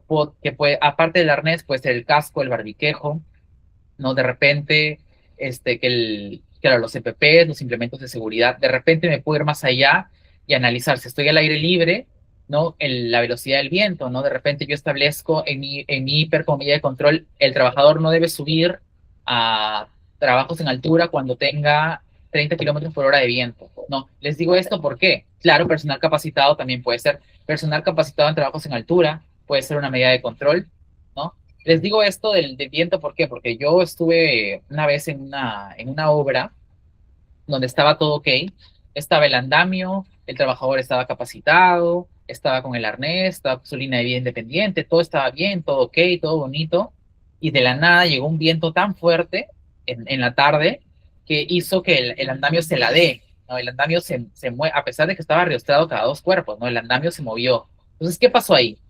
me faltó identificar, me faltó identificar un componente, una condición, ¿no? Que es el viento, ¿no? El viento desestabilizó mi andamio y yo no lo había considerado, ¿no? Entonces, a partir de ese evento, a partir de ese incidente, en mi matriz y per se ya coloqué que no se debe subir al trabajador en altura cuando hayan ráfagas de viento mayor a 20 kilómetros por hora, por ejemplo, porque en el celular te sale a tu ubicación, cuántos kilómetros por hora está el viento, ¿no? Entonces, como tal, también es importante analizar, ¿no? No sé si de repente a ustedes les ha pasado en trabajos en altura, pero a mí me pasó una vez, entonces desde ahí, desde ese incidente, yo también controlo ese tema, ¿no? Lo que dice Derek también es importante, inspección de salud antes de subir, ¿no? Que el trabajador tenga su examen médico ocupacional con su aptitud de altura, ¿no? Porque imaginemos también que es un trabajador que nunca ha ido a altura y se te desmaya arriba en el andamio, ¿no? Entonces, ¿qué haces? ¿Cómo lo sacas, no? Aparte de tu plan de emergencia, pero se puede evitar si tú colocas en tu matriz y per se como control de que tiene que tener un buen estado de salud, ¿no? Para eso tiene que tener una aptitud médica de altura, ¿no? Como tal. Entonces, esta componente de la matriz y per se se llama control de riesgos, ¿no? Que son propuestas de medidas correctivas, ¿no? Exigencias de su cumplimiento, y también es una evaluación, está sujeta a una evaluación periódica en su eficacia, ¿no? todas las que ustedes todo lo que ustedes me han indicado, inspección de salud, personal capacitado, EPPs, implementos de seguridad, uso de arnés, todo eso que me han indicado ustedes son controles de riesgo que son propuestas, ¿no? Es como, por ejemplo, estamos haciendo ahorita con ustedes una pequeña matriz IPC y ustedes me están dando propuestas correctivas. Entonces, esas propuestas hacia también. ¿Por qué? Porque imaginemos ya, ustedes me dicen EPPs. Imaginemos que el EPP, saben ustedes que es la última medida de control, ¿no? Pero imaginemos que eso no es suficiente para controlar mi riesgo. No, por ejemplo, hay que evaluar qué tan probable, siempre hay que ir en una mejora continua, ¿no? De repente, si mis controles no son necesarios para ese trabajo, yo voy más allá, implemento más cosas, ¿no? Entonces, no, los controles no pueden quedar ahí. O sea, si yo propongo unos controles hoy, en unos 5 meses tengo que revisarlos, ¿no? De repente, ¿qué tanta eficacia ha tenido? De repente puedo decir, ¿no? Tuve una vez una caída, el trabajador quedó suspendido, pero no había considerado yo en mis medidas de control tener un rescatista, ¿no? Porque nadie sabía que el trabajador quedó ahí colgado, ¿no? Porque tenía su línea de vida, su arnés, quedó enganchado y nadie lo rescataba. Entonces ahora puedo actualizar mi matriz y tener, para trabajos en altura, tengo que tener un bombero, por ejemplo, rescatista, experto en cuerdas, para que pueda sacar a mi trabajador. O de repente tener una escalera o un elevador unipersonal para en el caso alguien caiga y se active el arnés, quede suspendido, tener un plan de cómo rescatarlo. Entonces siempre hay que identificar la eficacia de mis medidas de control. O sea, no pueden quedar ahí nada más. Tengo que ver cómo van, si ha ocurrido un suceso, qué tan eficiente han sido esas medidas, ¿no? Sino para yo también poder actualizarlas, ¿no? Como tal. Entonces, justo nos detenemos en esta parte de medidas de control, ¿no? Les decía que el EPP es la última jerarquía de control para respecto a la jerarquía de controles, ¿no? La última es el EPP. Esta parte de medidas de control la vamos a ver en la próxima clase a más detalle, qué significa cada uno de estos, pero sin embargo las voy a mencionar, ¿no? El peligro, como tienen ahí, es la fuente, ¿no? ¿Cuál es la medida de control? La más ideal siempre es eliminar el peligro, o sea, que no exista el peligro.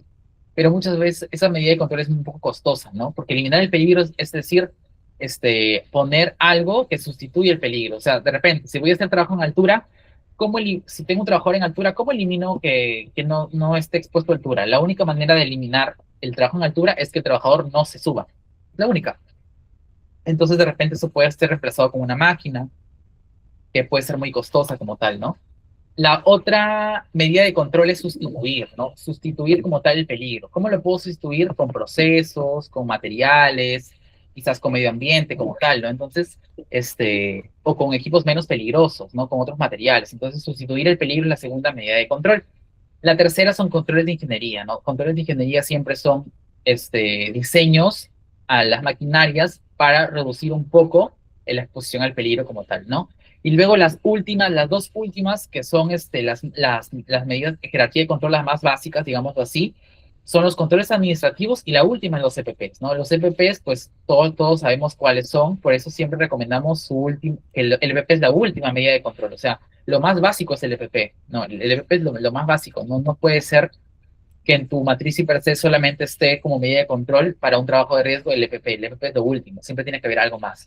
Los controles administrativos, ahí están las charlas, las capacitaciones, la señalización, todo ello está dentro de los controles administrativos como tal. Entonces, las barreras blandas, que son menos efectivas, son los EPPs y los controles administrativos. Las barreras ya, por así decirlo, contundentes, las barreras más que se esperan que las empresas tengan, son más efectivas, es la eliminación, la sustitución y el control de ingeniería, ¿no? Entonces, estas cinco, como les repito, la próxima clase que nos toca este tema de jerarquía y control, vamos a verlo más a detalle, pero ahora sí es importante que ustedes conozcan que la jerarquía de control son cinco, ¿no? Son cinco jerarquías de control. La primera, eliminación del peligro, la segunda, sustitución del peligro, la tercera, controles de ingeniería, la cuarta es control administrativo y la quinta es equipos de protección personal como tal. Bien. Entonces, también es fundamental que nosotros conozcamos qué criterios se tienen que establecer, que conocer o emplear para las medidas de controles, ¿no? Hay que seguir ciertos criterios. Para priorizar las medidas de control, la organización debe considerar como mínimo tengo que saber mi número de trabajadores expuestos, ¿no? Porque me permite determinar el alcance, el impacto del control a implementar, ¿no? Claro, por ejemplo, si tengo como 10 trabajadores expuestos, yo no solamente, mi medida de control no puede ser muy blanda, ¿no? No puede decir solamente ya, con señalizar ya está, ¿no? Por ejemplo, si tengo un desnivel, pero por ese desnivel tienen que pasar más de 100 personas, ¿ustedes creen que sería, eficiente solamente poner un cono ahí? No, porque van a haber personas distraídas, son 100 personas que van a pasar por ahí, entonces la probabilidad se va a elevar. Entonces, lo más común sería eliminar el desnivel. ¿Cómo lo elimino? Reparando el desnivel, no haciendo un trabajo civil para que quede plano. Entonces, tengo que ver también el número de trabajadores expuestos, ¿no? Porque me permite identificar y determinar el alcance del proyecto y el control implementado. Siempre como seguridad, tengo que ver la peor consecuencia posible, ¿no? Siempre tengo que ser extremista, tengo que ver qué es lo peor que me puede pasar, porque nosotros como seguridad no podemos dar nada de que por hecho que va a salir bien o no podemos suponer, ¿no? Nosotros en seguridad no podemos suponer, siempre tenemos que ponernos en el peor de escenario, ¿no? ¿Qué puede pasar si pasa esto, ¿no? O de repente lo que les expliqué del andamio, ¿no? A mí no se me ocurrió en su momento que puede venir un aire fuerte, ¿no? Y puede estabilizar el andamio, entonces, o de repente puede llover, ¿no? Puede llover y yo no sabía y tengo mi trabajador arriba y se resbala. Entonces yo siempre tengo que ver la peor consecuencia posible, ¿no? Ese es el criterio ya del supervisor SOMA, ver el peor criterio posible y el control debe orientarse para prevenir la consecuencia más grave de ese riesgo identificado, ¿ok? Como tal. Dice, ¿qué hacer en el caso de que el sistema de gestión solo tiene como medidas de control los EPPs para las actividades de alto riesgo? Claro, muchas veces nos vamos a chocar con empresas que quizás no tienen una cultura de seguridad y salud en el trabajo elevada o que no sueltan mucho presupuesto para seguridad, porque es la realidad, ¿no? Yo también he estado en empresas donde quizás ni siquiera me daban lo básico, no me daban a mí los CPPs, tenía que estar insistiendo ahí para que me traigan lentes, para que me traigan guantes, que es lo mínimo, como dice su compañero Derek, ¿no? Que es lo mínimo que nosotros podemos, el EPP es la última medida de control, ¿no? Pero imaginemos si no me dan ni siquiera EPPs, ¿cómo me van a dar un control administrativo? ¿Cómo me van a dar un control de ingeniería? Pues lo que tenemos que hacer, es bastante hacerle entender a los gerentes, a la alta dirección, ¿no? Que puede ocurrir un accidente, ¿no? Entonces, la única manera es esa, ¿no? Después, si tenemos la suerte de tocar o trabajar con empresas que tienen un sistema de gestión elevado o que apuestan por la seguridad o que de repente por ahí tú los convences, ¿por qué? Porque hay reuniones donde tú le dices al gerente, ¿sabes qué? Si te pasa esto, vas a tener una multa como tal, entonces yo te recomiendo esto, ¿no? Entonces sí es importante también hablar con la alta dirección y por eso es elevar la cultura de seguridad, ¿no? Porque todo empieza cuando la empresa tiene una cultura elevada, ¿no? Porque si a los trabajadores ni les importa la seguridad ni al gerente tampoco va a ser un poco difícil y poco complicado, ¿no? Tener controles más allá efectivos, o sea, controles de ingeniería, tener eliminación del riesgo, sustitución del peligro, perdón, ¿no? Otro criterio es la existencia del requisito legal, ¿no? También hay que proponer medidas de control las cuales de repente tengan un sustento legal como tal o que sea obligatorio, ¿no? Por ejemplo, el arnés es obligatorio para trabajos en altura, entonces no hay mucho por ahí que buscar esa medida de control porque digamos que es de por ley, ¿no? O por ejemplo, el calzado dieléctrico para entrar a una subestación eléctrica, ¿no? También la normativa de electricidad en el Perú te dice eso, entonces hay un sustento, un requisito legal como tal, ¿no? Que tiene que especificar también en tu medida de control. Ojo que no todas las medidas de control tienen que ser por ley, ¿no? O sea, no es porque en la ley no me dice en ningún lado, tú no lo puedes aplicar, ¿no? Tampoco es así, o sea, que sea un requisito legal va a permitir pues que la empresa pueda generar esa medida de control, pero de repente si es una propuesta que se ha llevado a cabo entre el área SOMA, entre producción, y no está en la ley, pero sin embargo ha sido un criterio que lo han compartido dos profesionales competentes, también es válida, ¿no? No simplemente tiene que ser como que un sustento legal o algo así, ¿no? También puede ser a criterio o fundamentado por el residente, por el supervisor SOMA o en conjunto en reuniones, ¿ok? Las actividades para identificar peligros y riesgos, bueno, esto es como un resumen, ¿no? De cómo hacer el proceso de I+C, ¿no? Primero, como les digo, es recolectar información, entrevistarse con los trabajadores, ¿no? Ver qué funciones hacen, analizar el MOF, ver qué funciones hacen. De repente se han entrevistado, de repente han hecho encuestas, revisar la encuesta, ¿no? Todo ese proceso de tener información, ¿no? Porque nosotros no podemos identificar un peligro si no sabemos ni siquiera qué actividad hace mi trabajador, ¿no? Entonces tenemos que definir el instrumento, si voy a usar una entrevista con el personal, si voy a hacer encuestas, ¿no? Luego de que hago eso, recolecto toda la información que tengo de los puestos de trabajo, ¿no? Luego clasifico por procesos, ¿no? De repente puedo hacer todos mis trabajadores administrativos a un lado, mi trabajo de alto riesgo, acá en altura, acá en soldadura, de repente solamente para mantenimiento los separo, ¿no? Porque son diferentes tipos de actividades. Entonces ya es a criterio del supervisor SOMA o del área SOMA como lo clasifican, ¿no? Porque el administrativo como tal, los peligros son los mismos de un personal administrativo, de un trabajador administrativo. Entonces de repente lo clasifico y lo clasifico de tal modo que voy analizando diferente los peligros por actividades, ¿no? Una vez que clasifico, tengo que identificar los peligros, ¿no? Los cuales les dije que les comenté al inicio, ¿no? Del juego que hicimos, se identifica qué tipo de peligro es, ¿no?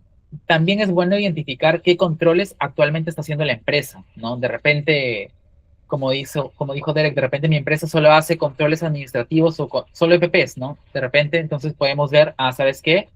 Falta un control de ingeniería, ¿no? Falta mejorar acá, entonces ya se le propone a la gerencia, ¿no? Luego se evalúa el riesgo como tal, se definen los criterios para aceptar el riesgo, ¿no? También se define si el riesgo es aceptable, si el riesgo es intolerable, ¿no? Se elabora un plan de acción, ¿no? Para ver de repente si las medidas correctivas propuestas van a calzar, ¿no? O son las adecuadas, o contrastan con la realidad de las organizaciones también, porque como les había explicado, no puedes poner una medida de control, no sé, como por ejemplo, voy a importar una máquina que me va a eliminar el ruido y que al final esto lo pones en tu matriz y en realidad nunca compraron nada, entonces quiere decir que tu sistema de gestión está mal, ¿no? Porque lo que tú estás implementando en realidad con lo que está en tu matriz no coincide, ¿no? Entonces no puedes poner algo que no vas a ejecutar. Eso también es importante. Ya no vas a tampoco, por así decirlo, florear en tu matriz y per se cuando en realidad no lo vas a implementar. Tiene que ser real, en la realidad de la organización. Por eso la matriz se conversa y por eso la matriz se aprueba también por el comité. El comité tiene parte del empleador, que mayormente siempre es la alta dirección, y ellos tienen que revisar eso, ¿no? Revisar la conveniencia del plan de acción y, como les comenté, mantener y actualizar siempre la matriz per se, documentarla, ¿no? Y finalmente te sale tu matriz per se como tal, ¿no? Esa sería la forma. Al final tú tienes una matriz per se.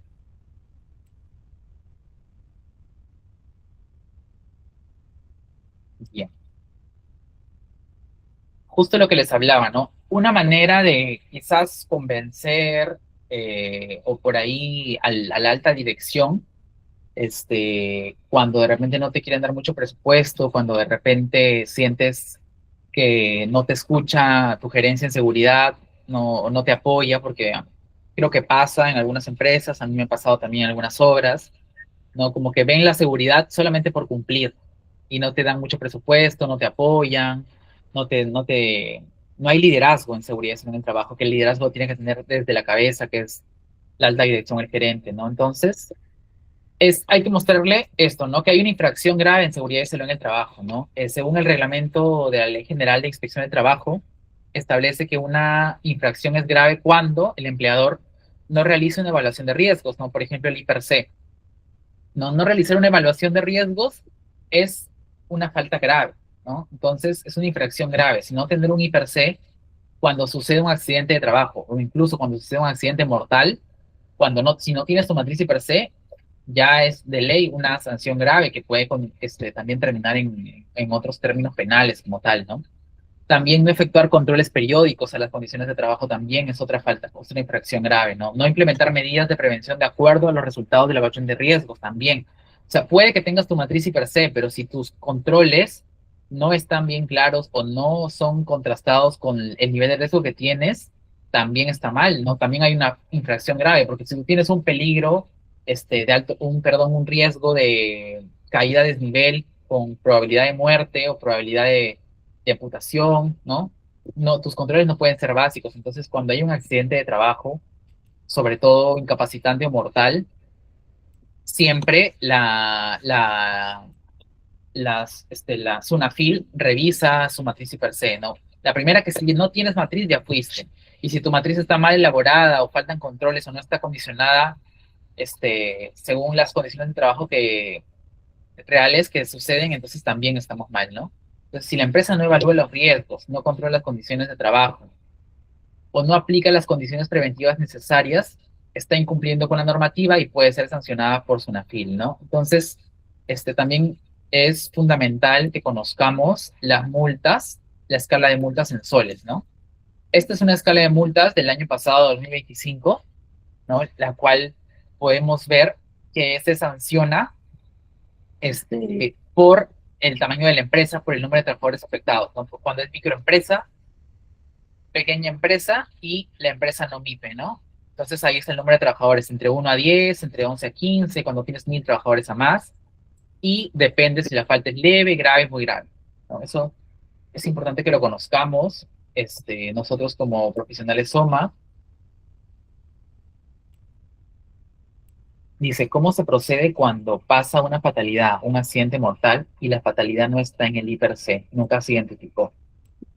Eso sí es si no se ha identificado ese peligro o esa fatalidad, es un error de la evaluación del riesgo, de la identificación de peligro. Entonces, digamos que es una matriz y per se mal ejecutada, ¿no? Es una matriz mal ejecutada y también tiene su sanción, ¿no? Porque como les había explicado, en SOMA siempre tenemos que ponernos en el peor escenario, ¿no? En el escenario más fatal para poder hacer una identificación de peligros correcta, ¿no? Siempre tenemos que ponernos el peor escenario, ¿no? El escenario más crítico para nosotros poder, que no nos pase eso que nos está comentando Derek, ¿no? Cuando hay una fatalidad que no ha sido considerada en el IPRC, que nunca se identificó. Entonces, si nunca se identificó, ¿qué quiere decir? Que se ha hecho una mala identificación de peligro, se evaluó mal el riesgo y al final no se controló, por así decirlo, se le escapó a alguien ahí. Entonces, eso está mal, como tal es una multa, pero también es un mal criterio del área SOMA o de la persona que levantó esa matriz y per se, ¿no? Porque siempre tenemos que ponernos en el peor de los casos para estas fatalidades estén mapeadas, ¿ya? Para que estas fatalidades estén mapeadas, sobre todo en trabajos de alto riesgo, ¿no? Que son trabajos de altura, trabajos de soldadura, izajes, etcétera, ¿no? Entonces, ¿cómo se procede? Tal cual, como una multa, a la empresa, ¿no? Por no identificar, esos peligros, ¿ok? Dame un segundo, por favor.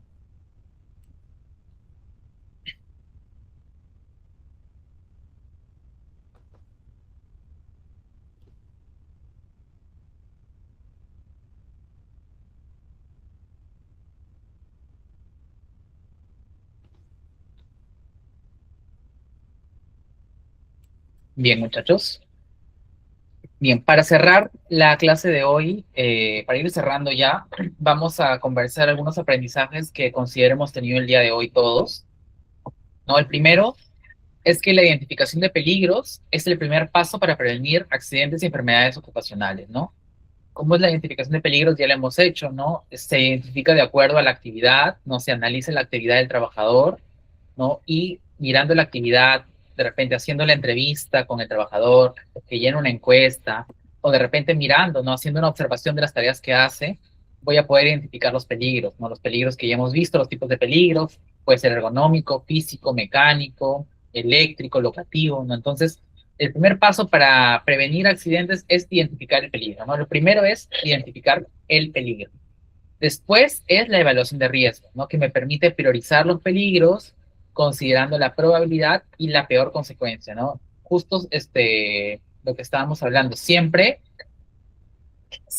es ponernos en el peor escenario posible para poder identificar de alguna manera todas las fatalidades como tal.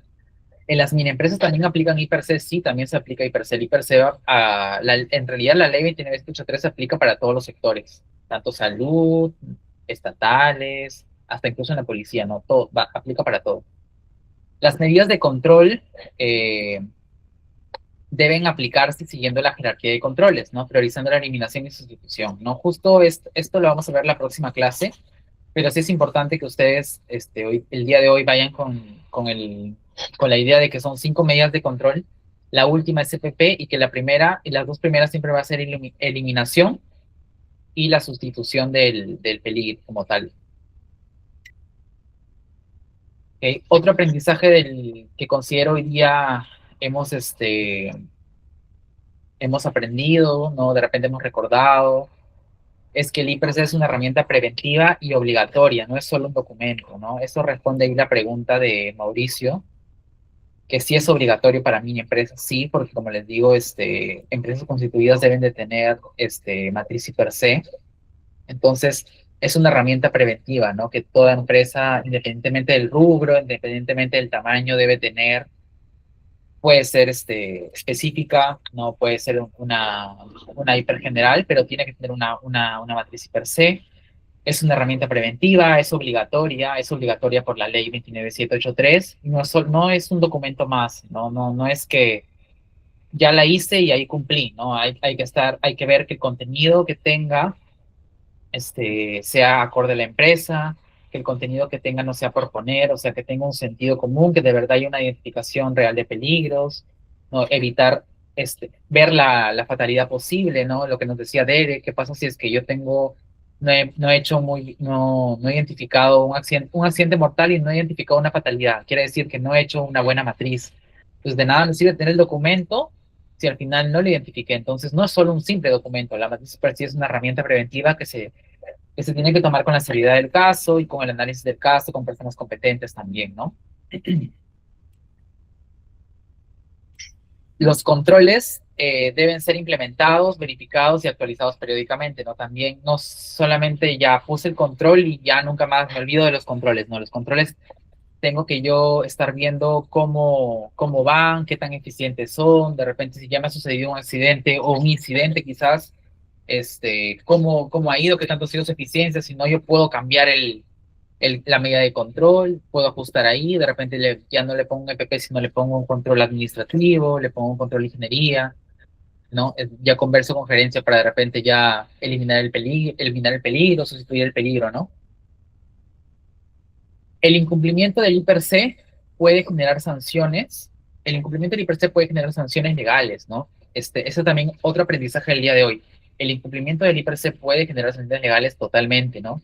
Y poner en riesgo la seguridad y salud de los trabajadores. El año pasado, Sunafil estaba mandando cartas disuasivas a las empresas para que envíen su matriz y per se. Pero ojo que no solo ellos estaban mandando, no solamente estaban pidiendo la matriz y per se, estaban pidiendo cómo demuestra que los trabajadores están elaborando con el área de seguridad las matrices. O sea, cómo interviene la participación y consulta de los trabajadores. Por ejemplo, ¿cómo interviene? A través de encuestas, ¿no? Si Sunafil una vez te pide la matriz per se y cómo los trabajadores participan en su elaboración, ¿qué le puedo dar? Le puedo dar las encuestas que yo he hecho para mis trabajadores para matriz per se, le puedo poner fotos de las entrevistas con los trabajadores, le puedo poner fotos de inspecciones que he hecho yo de observaciones a las tareas, le puedo poner un formato, un registro, perdón, de una capacitación de matriz y per se como tal. Entonces, son diferentes evidencias. La norma no te dice cuál, pero simplemente sí te dice la norma que el trabajador tiene que participar para poder elaborar la matriz y per se, porque como les dije, y les vuelvo a hacer hincapié, la I per se no puede ser elaborada solamente por el área SOMA. O sea, el área SOMA puede ser muy competente, puede tener, digamos, el criterio para poner realmente cuál es el tipo de peligro, cuál es el riesgo, pero el trabajador, ¿quién más que para el trabajador sepa qué actividad hace y a qué riesgo se expone? Entonces, sí o sí, tenemos que involucrar al trabajador, ya sea de manera general por una encuesta disuasiva a todos los trabajadores, ¿no? De repente, si tienen empresas más pequeñas, entrevistas, ¿no? Reuniones, pero siempre, siempre, siempre tiene que ser el trabajo. De repente, hay empresas grandes que tienen bastantes prevencionistas, bastantes supervisores, se dividen por áreas, ¿no? Y de repente, si es una empresa grande de más de 1,000 trabajadores y solo tiene un área de seguridad, pues puede ser por encuestas, por cuestionarios, ¿no? Ahorita la tecnología nos puede ayudar, pero hay que ver la forma y tener el criterio de nosotros poder intervenir al trabajador en la elaboración de este documento de la matriz per se. Ali nos dice, ¿cada cuánto tiempo recomiendas hacer los controles? Yo considero que de alto riesgo se puede hacer mensual, o cada vez que haya un incidente, porque de repente a veces suceden incidentes leves que no desencadenan en accidentes, que no desencadenan en accidentes como tal, ¿no? Por ejemplo, un casi me caigo, casi me resbalo, casi me caigo de objeto en altura, casi me corto, ¿no? Cuando hay ese tipo de incidentes también es un ruido que debemos tener, que pronto puede llegar a un accidente. Entonces yo reviso todo de nuevo, mis controles, a ver qué más puedo mejorar, ¿no? De repente puedo mejorar en control administrativo, de repente son, esos incidentes que están dando son de repente por desconcentración, por falta de capacitación a los trabajadores, ¿no? Entonces, puedo ver ahí qué controles están haciendo. Hay mini empresas que realizan construcción sin SOMA. ¿No lo supervisa Sunafil como tal? Sí, Sunafil puede caer a cualquier obra, en realidad. Hay obras grandes hay obras grandes que hacen subcontratas, ¿no? Contratan a empresas. Pero, por ejemplo, si yo soy dueño de una obra, yo subcontrato empresa y mi empresa es tan pequeña que no tiene un supervisor SOMA, el que tiene que supervisar es el de la contrata principal. Y si sucede un accidente, se va a ir contra la contrata principal. Ya la empresa ya le pedirá al otro. Pero si yo no tengo un supervisor SOMA, quien contrata el servicio es responsable. O sea, si yo soy un gerente y yo tengo mi empresa y yo hago una subcontrato de una empresa para que me haga algo puntual de construcción, como dice Mauricio, entonces, si la empresa no me trae SOMA, ¿quién tiene que supervisarlo? Yo, ¿no? Yo como gerente o de repente yo en mi empresa tengo mi supervisor SOMA, tiene que supervisar, ¿no? A esa empresa. Ojo que supervisar no es estar 24 horas, 24/7 como vigilante, dando todo lo que hace. No, eso tampoco, el SOMA no es un vigilante como tal. Lo que hace el SOMA, gestiona, capacita, ¿no? Gestiona, hace sus medidas de control, puedes darte tus vueltas, ver cómo vas trabajando, ¿no? De repente apoyarte a tus compañeros, ¿no? Ahora es tecnología, con fotos, con cámaras, pero no es una supervisión de estar mirándolo todo lo que hace 24/7, no es parte de supervisor SOMA. Ya es diferente que si tu empresa, yo como mi empresa contrato una empresa de construcción, subcontrato una empresa de construcción y esa empresa sí tiene un supervisor SOMA, entonces lo ideal es que ya te liberes de esa carga y ese supervisor SOMA esté 24/7 atento a gestionar esa empresa de construcción, que no haya ningún accidente. Pero como tal, para responder a tu pregunta, Sunafil sí llega a todas las construcciones en algún momento, y si pasa algo y si hace algún hincapié, va a ser a la empresa principal y la empresa principal ya responde a su contrato. ¿Ok? Bien, muchachos, bueno, eso ha sido todo por la clase de hoy. Agradecerles por su participación, ¿no? A todos, creo que han participado todos de alguna manera, ¿no? Sus preguntas también, creo que hoy día hemos aprendido todos, ¿no? Yo de su experiencia que me están contando por el chat, y quizás ustedes de algunas experiencias de las cuales yo les he podido transmitir. Entonces ha sido un gusto, nos vemos la próxima clase. No se vayan, aquí los dejo con la coordinadora que tiene unos temas que comentarles. Gracias, muchachos, nos vemos.